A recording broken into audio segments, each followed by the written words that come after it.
This is Stay Paid, a sales and marketing podcast on a mission to help you close more deals and retain more business.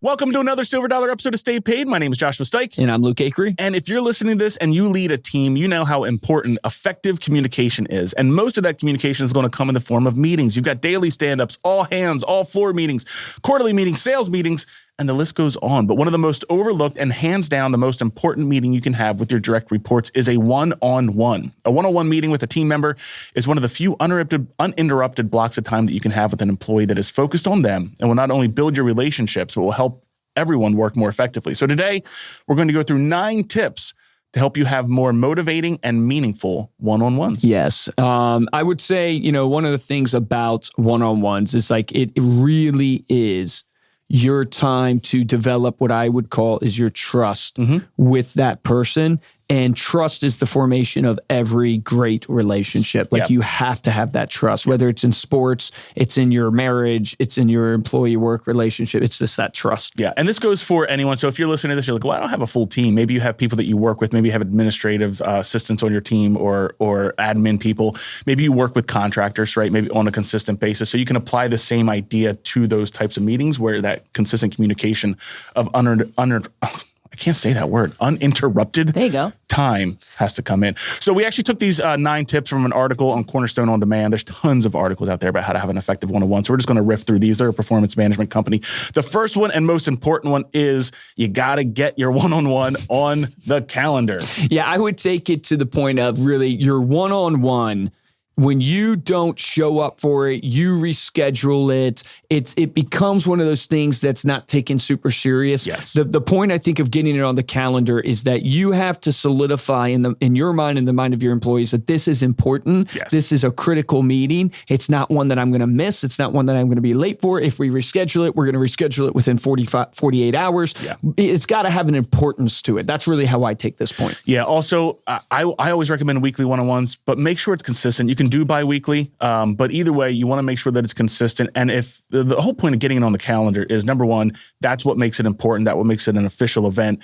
But then the second piece of getting it on the calendar is not if you're relying on, oh no, I check in with my teammates every day. Yeah. If you're relying on that type of mentality, you will ultimately fall down because number one, it's not formalized. So there's not like a formal structure around how the employee should be taking those types of check-ins.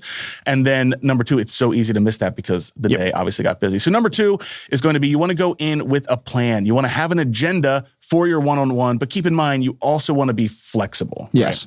Right? Well, I think, even for you and I, we run through each of the departments. Yeah. That's what we do. When we meet, this is not a one-on-one, but it's like a C-suite meeting. We go through, people, profit, processes, and product. Yep. Right. So we run through each of those categories and everybody has their thing in it. But that at least is, we know when we're showing up, that's our plan. Yes. And a lot of times I'll reference back to my notes of going, okay, hey, we talked about this within product last time. Where is this at trending for you? Where are you at in this? And that's kind of how we do it. But it's really just structuring what's the format that you're going to walk through so that employee is prepared in their own mind. When I first started off doing one-on-ones, I don't necessarily do them this way as much, but I think this is an easy way to get into them if you're a new manager and you haven't done one-on-ones yet. Structure into 3 10-minute blocks. So you got a 30-minute one-on-one. Spend 10 minutes.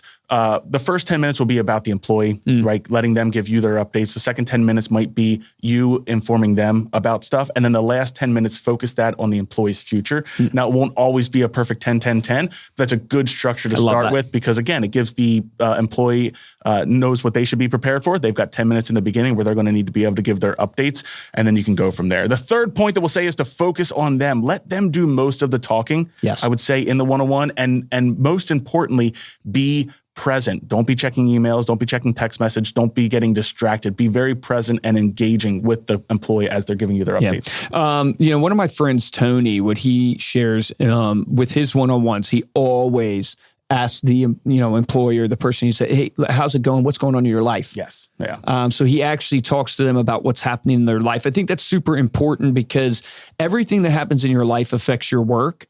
And, it's always hard in work settings to keep the, how far do you go into somebody's personal life? How, far do you not, right? That's a hard balance, subject, right? Yeah. Maybe even a different podcast for us to touch on. Mm-hmm. But the reality is you can't successfully help somebody if you don't truly know that person and if you don't really get to know them and focus on them and things in their life that happens. And people want that. And take notes. Like, I know this sounds almost impersonal when you start to systematize relationships, but like if they offer up the name of their family, their husband or their wife or their pets or their children, take notes of that, because if you're managing 10 people, it might be hard to keep track of everyone's names, everyone's family. Take notes of that. Take notes if they say they're doing a vacation. That way, the next time you meet with their one-on-one, you can ask them how that vacation went or how that thing that they had over the weekend, how the kids' softball game goes. That really goes a long way. Ariel's got a... Sorry, I wanted to interject here. I didn't know if you were moving on to the next tip or not. But one of the things that Dan does, which I really like, is kind of mixing the personal and business of what is your long-term goal? Yeah. Like, what is it for business and what is it for life? That way he's able to understand, A, how can I help you as a manager in your job, but also what can I be doing to help you, in your personal life or anything that we can be doing with your, flexibility and schedule. Yeah, awesome. That's good. Number 4 is going to be to celebrate wins. So start your one-on-ones with a win whenever possible. Make sure you compliment them on something that they did or something that they did that impressed you last week. Create notes for this as well. Throughout the week, if you notice something, pull up your one-on-one notes, jot a quick note down. Some people create a hero file specifically for just achievements, and when someone does something impressive that they can write down, that way you can start off your one-on-ones on a positive note. Never underestimate a compliment. Yeah. I'm terrible at them, but like it is crazy. Like even like you think about yourself, do you ever mind receiving a sincere compliment? No. You never mind it. So no, not at all. Ideas for that would be if like your team members has ran a successful meeting in the past week, you saw them do that. Just start off by saying, hey, I really liked how you ran that meeting. I liked how you did X, Y, and Z last week. Keep it up. Number 5 is to focus on the future, not the past. So this is the idea of you want to make sure that if you're critiquing or giving critical feedback, you're scheduling separate time for that. Maybe it's a post-mortem on a project.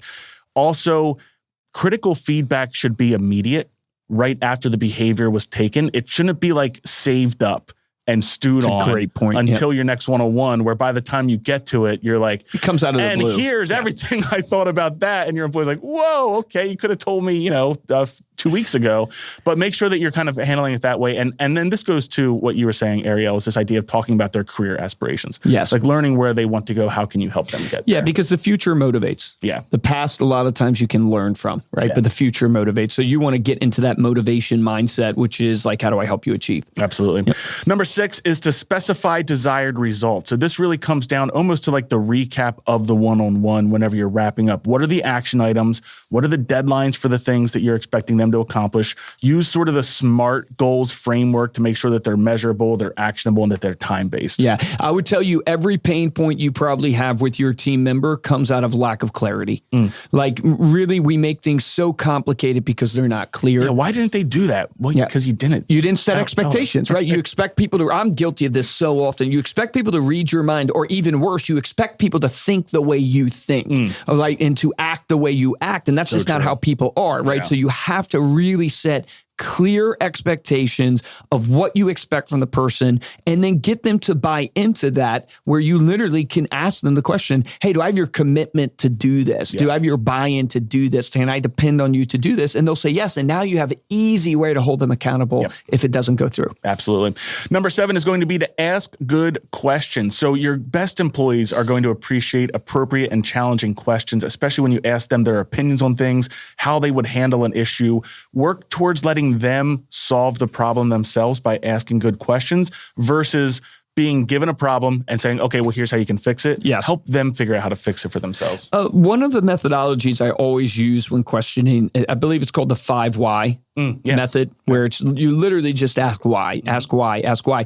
And I did this the other day. I'm mentoring somebody in the organization, and I did this with them I was talking to them about interviewing, and I said, hey, you're not asking enough why questions. You're not getting deep enough. And he was like, what do you mean? And so I just role played it kind of with them of, I think I said, tell me about something you love. Yeah. And I said, well, why do you love that? Sports, yeah. Yeah, well, why sports? And then it talks about, well, I love teamwork or competitive. Well, why are you competitive?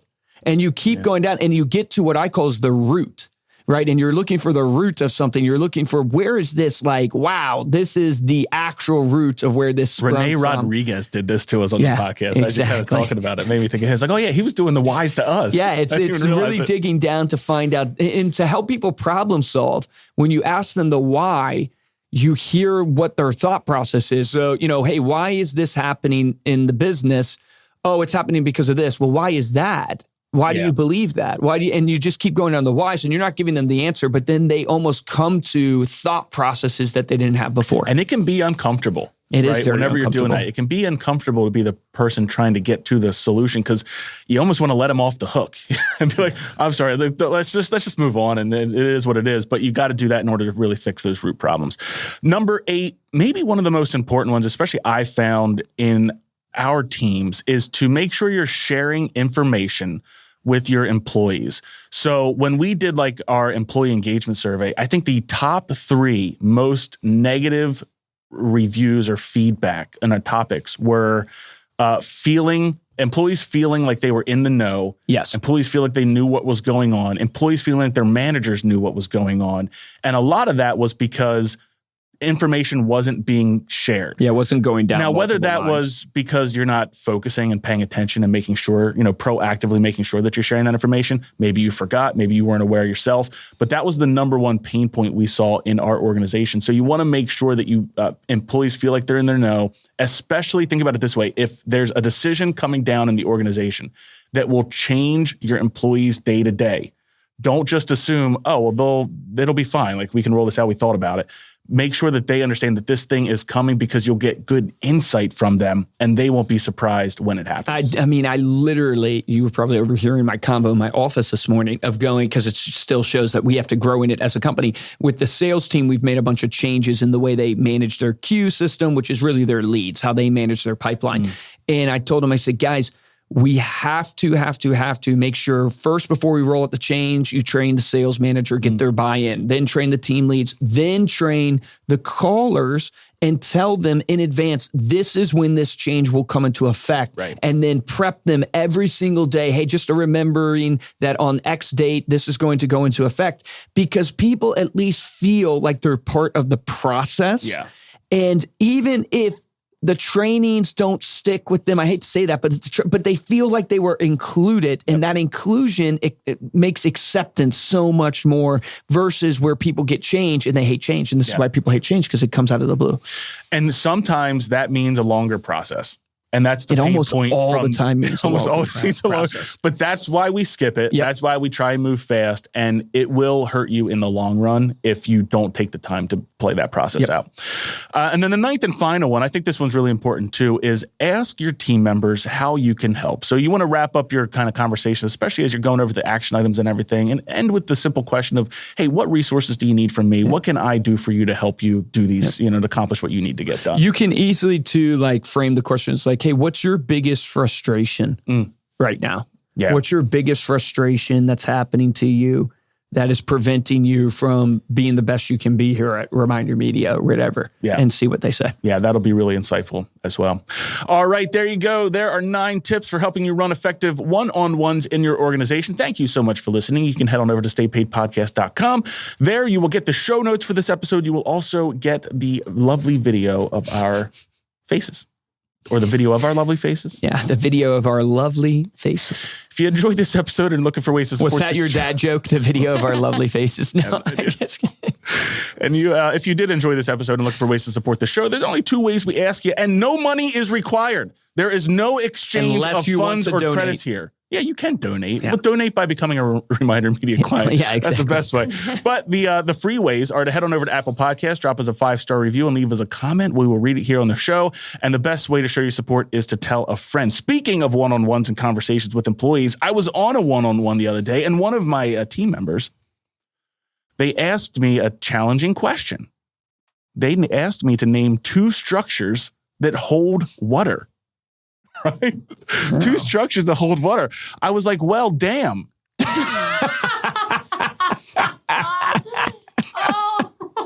might be one of your best ones. Was that 2 Hall of Famers in a row? Wow, that was so good. If you want to get a hold of me or Luke, you can email us at podcast@remindermedia.com. And of course, you can find us on Instagram. We are at Stay Paid Podcast. For this episode of Stay Paid, I'm Joshua Stike. Guys, and I'm Luke Acree. Here's my action item for you. It's like all of these things you should be able to implement. Like these are just ones that take intentionality. You can easily do them. So go back, review, make sure you get something on the calendar for your one-on-one. You have a plan for it. You focus on the actual person you're talking to. You celebrate their wins. You focus them on their future, not just their past. You have clear expectations and desired results. You ask good questions. You share information with them, and then you ask them how you can help. Those are 9 tangible things that I know you guys can implement, which is why I'm making it the action item for this episode. Remember, the difference between top producers and mediocre producers is top producers take action. Take action on this today.